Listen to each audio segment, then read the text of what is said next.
Hi, I'm Adrian from One Agency, and in our market update today, I'd like to talk about three things: owner, occupier and investor lending surging, families hanging on to their properties for longer, and why the downturn appears to be over. If you're in the market but you haven't been able to find the property you're looking for, it could be because nobody is selling. And we're not just talking about low auction numbers. A big factor could be that Australians are now hanging on to property much longer than they did 10 to 15 years ago. The average period has increased in Melbourne since 2005 to now be at 12.5 years for homes. The data suggests that homeowners are much more reluctant to sell their property than they were a decade ago. Other factors, such as the rising cost of selling and purchasing a property, combined with affordability, contribute to owners holding onto their properties longer. Let's take a look at the surge in lending. The property market is showing signs of recovery with a surge in owner-occupier and investor lending, and they're taking out bigger mortgages as well. We're now starting to see the effects of easing in the lending restrictions take place. Let's look at some very key data. The value of new home loans to owner-occupiers lifted 5.3% in July, but it fell 8.3% over the whole year. Loans to investors rose 8.3% during the last month, but experienced an annual drop of 20.4%.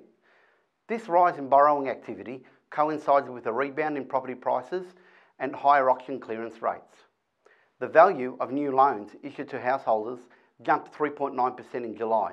It's actually the sharpest increase in 4.5 years, according to the latest data from the ABS.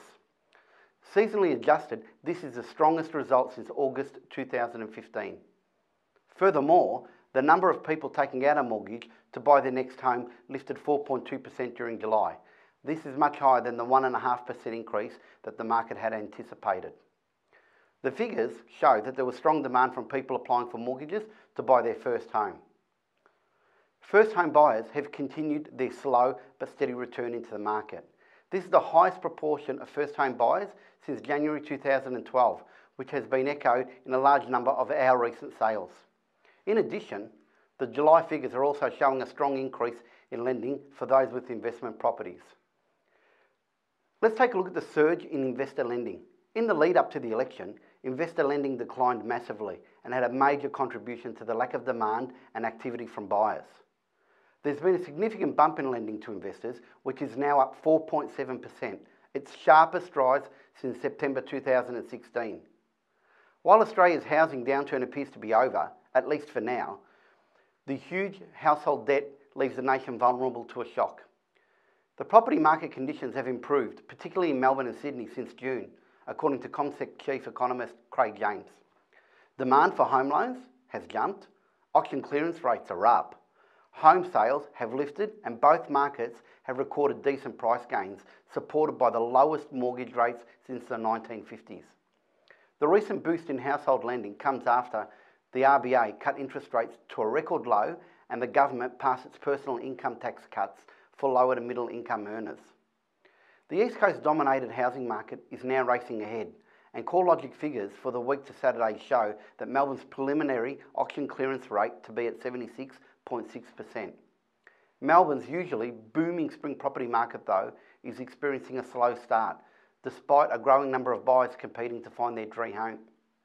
Although the number of homes for sale is rising as the weather warms up and the flowers bloom, the choice on offer is not matching previous years. Owners still seem reluctant to list their properties despite the recent pickup in auction clearance rates and prices. August new listings lifted 31% from the traditionally quiet winter month of July, but it still remained at 15% lower than in August last year. It follows a quieter year, with new listings down 23% from January to August, compared to the same period last year, as owners who did not have to sell rode out the downturn. At One Agency in Sunbury, we have potential buyers already being left on waiting lists, looking for their next property purchase.